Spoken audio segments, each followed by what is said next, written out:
안녕하세요. 내년 1월 11일부터 17일까지 이스라엘, 그리고 17일부터 24일까지 튀르키예를 일주하는 열린다 성경 스터디 투어를 진행합니다.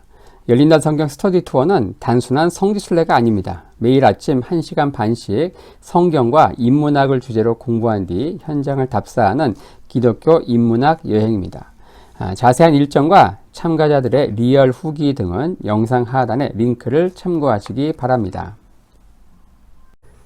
안녕하세요. 세계사엔 교회사, 세계사와 함께 푸는 스토리텔링 교회사 시간입니다. 저희들이 중세 역사, 중세 교회사를 살펴보고 있죠. 서로마 제국이 멸망하는 476년부터 동로마 제국의 수도 콘스탄티노플이 함락되는 1453년까지 이 중세 천년의 역사를 크게 4개의 이정표, 2명의 황제 유스티누스와 샤를마뉴, 2명의 교황 그리고리우스 7세, 그리고 이노센트 3세를 중심으로 살펴보고 있습니다. 자, 814년 요 샤를마뉴가 죽습니다. 서부 유럽을 대부분 통일했던 강력한 군주 샤를마뉴가 죽고 나서 843년 베르댕 조약, 그리고 870년 메르센 조약, 이 두 번의 영토 분할을 통해서 프랑크 제국은 3등분 되죠. 그래서 서프랑크, 중프랑크, 동프랑크 이렇게 나뉘게 되는데, 이 서프랑크는 오늘날의 프랑스가 되고요, 이 동프랑크는 오늘날의 독일이 됩니다. 자, 하지만 이 강력한 이 중앙 권력이 사라지면서 서유럽은 또다시 위기가 찾아옵니다. 거기다가 또 사방에서 이민족들이 막 침입해 오면서 엄청난 암흑기가 되는데, 자, 바로 어떻습니까? 마자르족, 동쪽에서, 북쪽에서는 바이킹, 그리고 남쪽에서는 무슬림들이 사방에서 쳐들어오면서 거의 생지옥의 상황이 거의 200~300년간 펼쳐지는데, 이때를 바로 무쇠와 나베 시대다 이렇게 평가를 하죠, 역사가들이. 자, 이 중에서 가장 오랫동안 혼란과 피해를 준 것은 이제 단연 바이킹족입니다. 그래서 지난 시간부터 저희들이 300년 가까이 유럽을 휘젓고 다닌 바이킹의 시대에 대해서 살펴보고 있죠. 이 주제는요, 넷플릭스의 시즌 5까지 나온 것 같은데, 바이킹스라고 하는 이 드라마 보시면은 당시의 상황을 아주 리얼하게 생동감 있게 느끼실 수 있을 겁니다. 자, 지난 시간에는 이 북미 신대륙을 발견한 노르웨이 바이킹에 대해 살펴봤죠. 자, 오늘은 영국을 정복한 이 바이킹의 후예 노르만족에 대해서 한번 살펴보려고 합니다. 자, 843년 이 베르댕 조약으로 강력했던 프랑크 왕국은 세 조각 납니다. 바로 그러한 때에 강력한 힘을 앞세운 바이킹이 침략해 들어오는데요. 이 바이킹의 침략은 상대적으로 풍요로웠던 서프랑크, 그리고 이 중프랑크에서도 이 저지대 지역, 지금 네덜란드, 벨기에 그쪽입니다. 그 지역이 너무너무 풍요로웠기 때문에 가장 큰 피해를 입게 되죠. 이 갈리아 지역은 하천이 무척 발달해 있거든요. 보시는 대로 가론강, 그리고 루아르강, 그 유명한 세느강 변에 파리가 있죠. 바로 이 롱십을 타고서 센강, 루아르강을 따라서 내륙 깊숙이 바이킹이 쳐들어와서 약탈을 일삼는 거예요. 그리고 860년대부터는 거의 매년 센강을 타고 침입해 들어옵니다. 이 서프랑크는요, 그래서 결국 864년 당시 왕이었던 이 대머리 샤를, 이 샤를이 너무 많기 때문에 이제 그 외모를 가지고 이제 구분하는데 머리가 없었나 봐요. 대머리 샤를이 그 유명한 피트케 법령을 발표합니다. 이 법령은 뭐냐? 그게 세 가지로 이루어져 있는데, 첫째, 언제든지 소집할 수 있는 이 대규모 기병 부대를 조직합니다. 그리고 여기에 참여한 기사들에게는 왕이 어떤 영지를 약속하게 되죠. 자, 이들은 훗날 중세 유럽에서 가장 강력했던 이 프랑스 기병의 모태가 됩니다. 이들은 1년 내내 군사훈련을 받으면서 바이킹의 침략에 대비하게 되죠. 그리고 점차 중세 프랑스의 전문 직업 군인, 즉 기사 계층으로 발달하게 됩니다. 자, 둘째, 각 도시의 주요 하천마다 다리를 건설하게 되는데, 이 다리는 하천을 건너는 목적이 아니고 이 바이킹의 롱십, 이 배가 통과하지 못하게 하는 일종의 장애물로서 다리를 건설한 거예요. 그리고 세 번째로 무역 봉쇄, 무기 수출 금지 등 이 바이킹족에 대한 어떤 제재 조치가 발표된 거예요. 하지만 이 피트케 법령 발표 후 이 바이킹과 이 서프랑크의 갈등은 더욱 심화되죠. 그리고 이듬해인 865년 바이킹족은 오히려 그 옆에 있는 브르타뉴 공국과 연합해서 쳐들어오는데요. 바이킹과 이 브루타뉴 연합군의 결국 승리가 되고, 그리고 브루타뉴 공국은 왕국으로 승격하게 됩니다. 자, 브루타뉴 공국 한번 보겠습니다. 프랑스의 구석지에 있는 여기가 바로 어떤 곳인가? 여기는 바로 프랑스 민족이 아니고 이 영국, 브리튼 민족이에요. 브리튼. 하지만 여기 앵글족, 섹슨족, 게르만족이 막 쳐들어오니까 본래 여기에 살고 있던 브리튼족이 서쪽으로 도망가든지 아니면 아예 그냥 배 타고 와가지고 프랑스 여기에 온 거예요. 그래서 이 브리튼족의 땅, 그래서 브리타니아라고 하죠. 브리타니아. 여기 브리타뉴. 이들이 바로 바이킹과 연합을 해가지고 결국 싸우게 된다.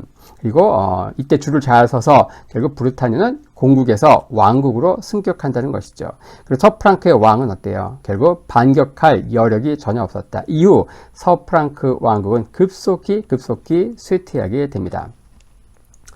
마침내 884년 서프랑크의 샤를로망이라고 하는 왕이 후사 없이 죽게 됩니다. 그리고 당시 동프랑크와 이탈리아 왕을 겸하고 있던 이 비만 왕 카를 3세, 뭐 뚱뚱했나 봐요. 그래서 비만 왕 이 카를 3세가 서프랑크의 왕위까지 계승하게 되죠. 자, 이렇게 됨으로써 40년 만에 세종각난 이 왕국은 하나로 통일이 되죠. 자, 하지만 이듬해 885년 바이킹이 대군이 침공해 오는데 무려 700척의 함대에 3만 대군이 파리를 포위했죠. 파리는 카를 3세에게 즉시 지원을 요청합니다. 당시 이탈리아에 있던 카를 3세는 한참 후 마지못해서 미적미적 있다가 응하게 되는데, 그는 군사를 이끌고 오다가 갑자기 방향을 바꿔서 반란을 일으킨 부르고뉴를 침공하는 거예요. 파리는 냅두고 이 부르고뉴를 공격하는 거예요. 자, 이후 카를 3세는 어떻게 될까요? 서프랑크에서 입지를 완전히 잃고요. 이 카롤린거 왕조는 더 이상 서프랑크에서 발을 붙일 수 없는 그런 상황이 됩니다. 자, 이런 절체절명의 상황에서 파리의 영주인 이 웨드는 홀로 힘겹게 파리를 수호하게 되죠. 그의 수하에는 고작 무장기사 200명밖에 없었죠. 자, 그는 탁월한 리더십을 발휘해서 시민들을 독려하죠. 그래서 시민들은 이 방어에 참여하면서 도끼, 끓는 기름, 장궁 등 온갖 동원할 수 있는 모든 무기를 동원해서 결국 바이킹의 공략을 힘써 막아내죠. 바이킹은 3달 넘게 파리를 공략했고요. 하지만 이듬해 2월 큰 비가 와서 센강의 다리가 물에 잠깁니다. 그래서 결국 이 바이킹은 파리로 근접하게 되는데, 자, 886년 6월까지 파리는 영주인 웨드의 지휘 아래 끝까지 저항을 합니다. 결국 바이킹은 그냥 배상금만 조금 받고 퇴각하게 되죠. 무려 7개월 넘는 이 파리 공방전을 이제 이끈 이 웨드는 파리 일대로 영지를 확대하고요. 프랑스의 공작이 됩니다. 그리고 888년 웨드의 인기는 절정에 올랐는데 결국 그는 서프랑크의 왕으로 추대되죠. 자, 이렇게 하면서 첫 번째로 이 비카롤린거 출신의 왕으로 등극하게 됩니다. 이 웨드의 직함인 프랑스 공작, 거기에서 오늘날의 이 프랑스 국명이 탄생했다고 합니다. 이 프랑스 왕국의 탄생은 카롤린거 왕조의 몰락을 또 의미했죠. 하지만 893년 단순왕 샤를 3세가 선왕의 아들임을 주장하면서 쿠데타를 일으키게 되고요. 하지만 922년 이 샤를 3세는 축출되고 웨드의 동생인 로베르 1세가 즉위하게 됩니다. 그리고 이 로베르 1세의 후손이 나중에 카페 왕조를 창건한 그 위그 카페가 되고, 그리고 나서 카롤린거 왕조는 완전히 끝이 나고 서프랑크에서는 카페 왕조가 열리게 됩니다. 자, 프랑스에 있는 노르만 공국에 대해서 살펴볼 텐데요. 자, 이런 파리 공방전이 있었어요. 885년, 그리고 이듬해인 886년, 2년에 걸쳐서 바로 파리를 포위한 바이킹들이 있었어. 다 돌아갔지만 그 중에 롤로라고 하는 족장이 있었습니다. 그는 이 전쟁에 참여한 목적이 달랐습니다. 다른 동료들이 약탈을 하고 그냥 돌아갔다고 하면 그의 목적은 뭐예요? 바로 이 갈리아 지역, 프랑크 지역에 영구적인 이 정착지를 만들길 원했던 거예요. 다른 부대는 돌아갔지만 롤로의 부대는 남았다. 그는 898년 파리 2차 공략을 하게 되지만 실패하게 됩니다. 이후 그는 루앙 지역을 점령해서 이곳을 거점 삼아서 계속 약탈을 일삼죠. 당시 프랑스의 국왕이었던 단순왕 샤를은 수차례 이 롤로와 전투하다가 이 롤로의 의중을 파악하게 됩니다. 그리고 결국 911년 이 롤로와 생클레르 슈렙트 조약을 맺죠. 그는 주전론자의 격렬한 반대를 무릅쓰고요. 결국 이 족장 롤로와 평화조약을 맺는데요. 결국 롤로는 세례를 받고 그리고 루앙 부근에 있는 프랑스 이 북부의 땅을 하사받습니다. 그래서 그 지역이 바로 노르망디, 소위 말하는 노르만족의 땅이라는 이제 곳이 되는 거예요. 오늘날 노르망디, 우리 뭐 훗날 노르망디 상륙작전, 그걸로 유명한 바로 프랑스 북부의 땅, 여기를 하사받게 되는 바이킹, 바로 그 롤로가 되는 것이죠. 자, 더 나아가서 이 샤를 3세는 이제 이 롤로를 자신의 사위로 삼습니다. 딸을 주고서 사위로 삼는 거예요. 그리고 노르망디의 공작으로 임명을 하죠. 자, 흔히 이제 공작이 국왕의 발에 입을 맞추면서 충성맹세하는 게 당시 중세 봉건사에서 관례였잖아요. 하지만 롤로는 자신이 하지 않고 충성맹세를 부하에게 시켜요. 거기다가 이 부하도 엎드리는 대신에 국왕 샤를의 발을 들어 올려가지고 입을 맞춥니다. 와, 역시 바이킹답죠. 예. 자, 어쨌든 이 롤로는 세례를 바꾸서 로버트라고 하는 새 이름을 얻습니다.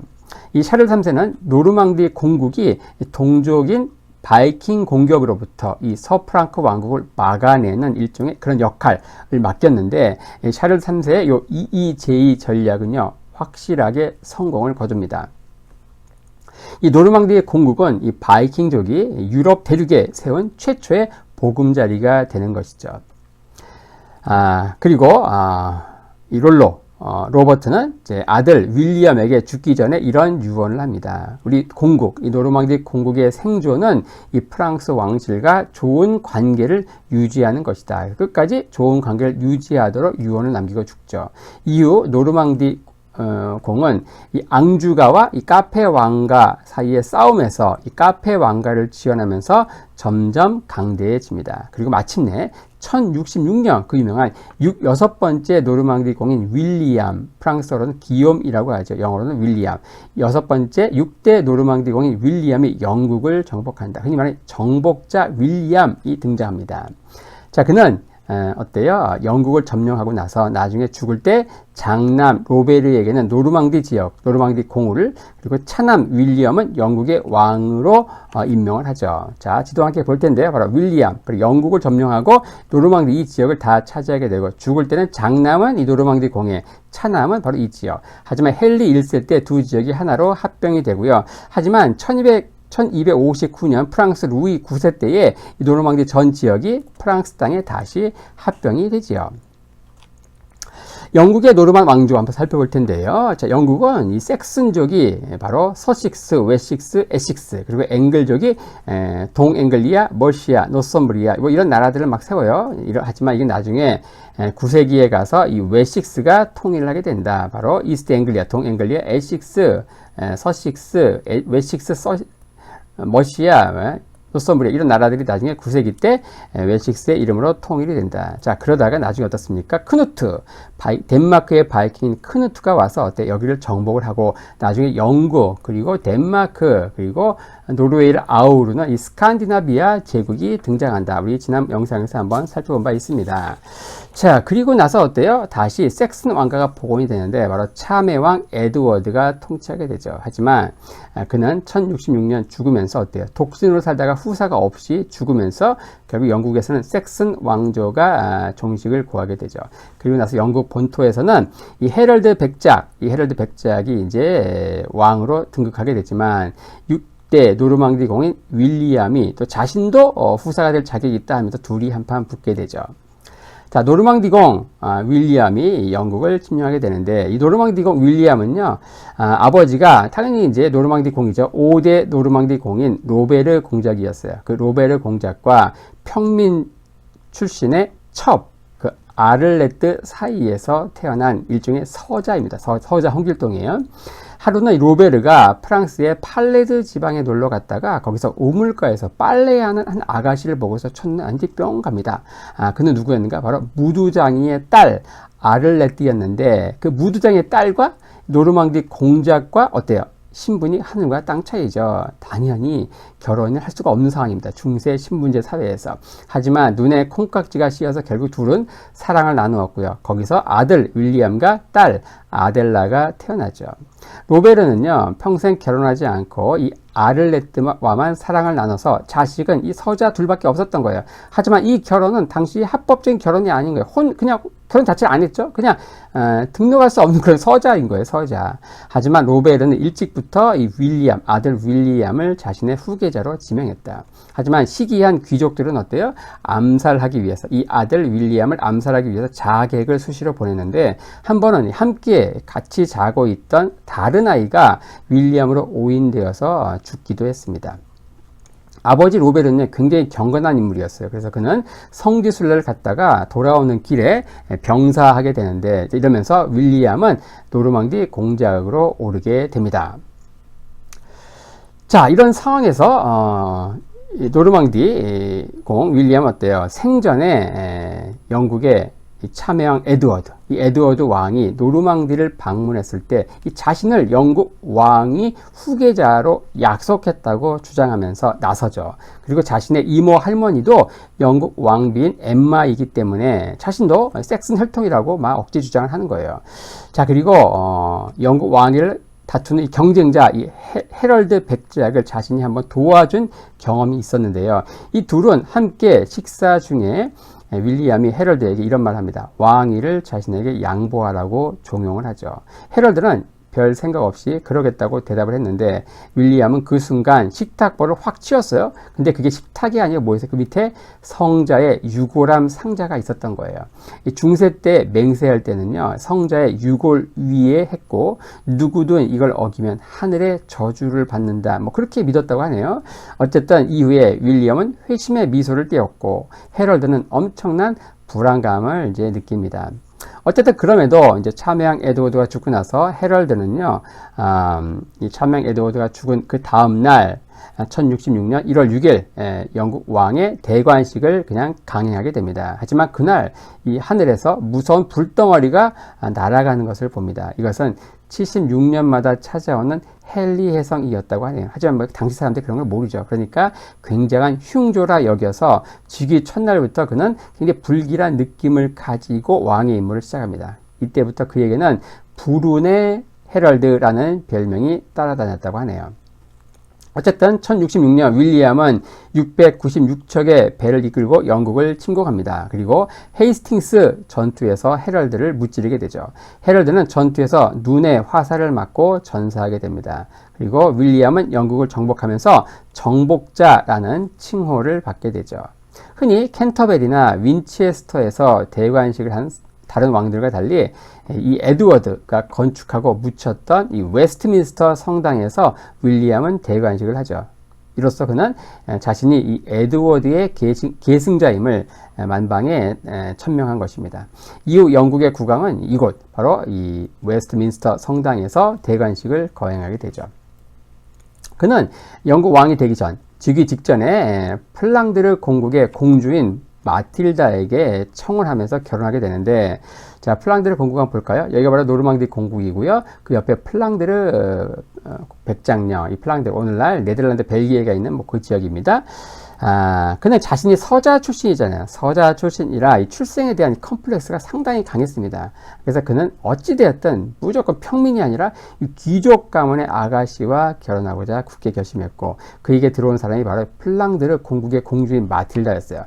그가 마틸다에게 청혼을 했지만 윌리엄에게 돌아온 대답은 굉장히 싸늘한 이런 대답이었어요. 마틸다가 뭐라고 하는가? 너님 같은 이 사생아랑 나랑 격이 맞는다고 생각함? 꿈 깨셔. 이렇게 얘기하는 거예요. 그러니까 윌리엄 완전 열받아가지고 이 마틸다의 머리채를 잡아가지고 바닥에 내팽개칩니다. 그러니까 이를 보고 있던 마틸다의 아버지인 보두행 백작이 칼을 뽑아서 치려고 하는 순간 잠깐 여기서 반전이 일어납니다. 마틸다가 아버지를 딱 가로막으면서 뭐라고 하는가? 나 이 사람 아니면 결혼 안 함 하고 선포해버리는 거예요. 예나 지금이나 나쁜 남자, 짐승남이 여자들한테 인기가 많은 것 같습니다. 어쨌든 둘은 먼 친척간이었어요. 그래서 교황 레오 9세가 결혼을 반대하죠. 하지만 곤경에서 이 둘의 결혼을 도와준 인물이 있습니다. 바로 노르망디의 베크 수도 원장인 렌 프랑크였죠. 그는 결국 두 개의 수도원을 세워서 이 친족 결혼에 대해서 참여하는 조건으로 이 교황으로부터 결혼 허락을 받아주죠. 이것을 계기로 윌리엄은 평생 이 렌 프랑크를 가장 존경하고 신뢰했다고 하네요. 자, 1070년 이 캔터베리 대주교로 렌 프랑크를 초청하고요. 윌리엄은 주로 이 노르망디에 머물고 영국에서의 내치는 노르망디 출신 귀족들과 이 렌 프랑크에게 맡겼다고 합니다. 렌 프랑크는 이 부패한 교회 개혁에 앞장섰고요. 특히 성만찬의 화채설을 강조했고 또 성직자의 독신을 굉장히 강화하면서 부패를 척결했다. 그리고 이 렌 프랑크의 제자 중에서 가장 유명한 인물이 있는데 자신의 뒤를 이어서 캔터베리 대주교가 되는 나중에 스콜라 철학의 거두로 유명해지는 안셀름이 있습니다. 윌리엄이 통치한 기간 동안에 영국 역사에서는 굉장히 중대한 변화들이 일어나는데 첫 번째로 영국 정치 지형을 완전히 바꾸게 됩니다. 즉위 5년 이내에 이 수천 명의 영국 귀족들은 전부 제거가 되죠. 그 자리를 노르망디에서 온 귀족들이 영국을 차지하면서 이들은 억압하는 일종의 영주가 됩니다. 두 번째로 영국에 이 프랑스 문화를 유입시켜서 영어와 그리고 관습에도 상당한 영향을 끼치게 되죠. 그렇게 됨으로써 영어는 이 평민들의 언어, 그리고 프랑스어는 행정의 언어, 그리고 라틴어는 학문의 언어로 딱 귀착이 되죠. 자, 그리고 이름 가운데도 이 대중적인 이름인 윌리엄, 로버트, 리처드 이런 이름들이 전부 원래는 이 프랑스 이름이었다는 것이죠. 그리고 세 번째로 영국은 어때요? 섬나라에 국한되지 않고 이때부터 유럽 대륙으로 확장하려는 야망을 갖게 됩니다. 왜냐? 영토가 이제 노르망디 지역, 유럽 대륙에도 같이 있게 되니까요. 점점 그 땅을 넓히려고 하는 거예요. 자, 1087년 윌리엄이 죽고요. 장남 로베르에게 노르망디의 공작으로, 그리고 차남 윌리엄에게 영국 왕으로, 막내인 헨리에게는 은화 상자를 주게 되죠. 하지만 이후 프랑스와 영국, 양국 간의 갈등의 요인이 되죠. 왜냐? 영국은 이 프랑스 지역에서 영토를 더 확장하려 했고, 또 프랑스는 어때요? 영국을 몰아내려고 했기 때문입니다. 결국 이것은 이 100년 전쟁으로 폭발하게 되죠. 윌리엄의 영국 정복은 영국이 외적의 침공을 받은 마지막 사건이 됩니다. 1944년 영국군은 연합군과 함께 노르망디 상륙작전에 성공한 이후 희생 장병들의 추모비에 이렇게 새겼다고 합니다. 윌리엄에 의해 정복된 우리들은 이 정복자 국왕의 고향을 해방시켰노라 라고요. 그래서 오늘은 이제 바이킹 시대 가운데서 특별히 영국을 정복한 이 바이킹의 후에 노르만족의 활약에 대해서 한번 살펴보았습니다.